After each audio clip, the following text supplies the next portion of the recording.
Welcome back. In this session, we focus on practical design workflows that help you work faster, smarter, and more efficiently. If you're serious about improving your design process and consistency, you're in the right place. Let's get started. In today's tutorial, you'll learn how to effectively use UI kits in Figma to speed up your design workflow. Whether you're a beginner or an experienced designer, UI kits can help you avoid building everything from scratch. Start by going to Figma's homepage. This is your main workspace where all your design files and resources are organized.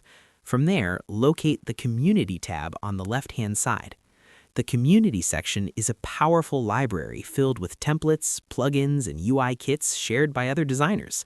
It's one of the best places to find ready-made design assets. Once you're in the Community tab, go to the search bar and type UI kits, then press Enter. You'll see a wide variety of UI kits for different purposes, such as mobile apps, websites, dashboards, and more. Take your time to browse and choose a UI kit that fits your project's style and needs. When you find one you like, click on it to preview what's included. Check the components and overall design to make sure it aligns with your goals. After that, click the Open in Figma button to import it into your workspace. Give it time to load before you start working on it. Once it's fully opened, you can begin customizing the UI kit. Modify colors, fonts, layouts, and spacing to match your brand or project requirements. Figma makes it easy to keep everything consistent. At this point, you can also explore different icons to enhance your design.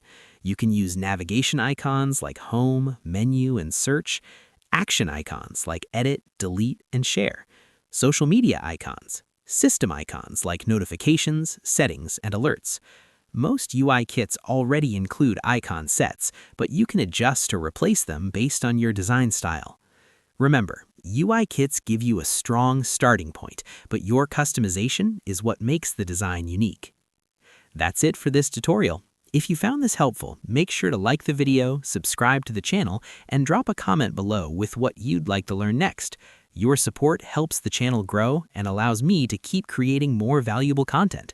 See you in the next tutorial.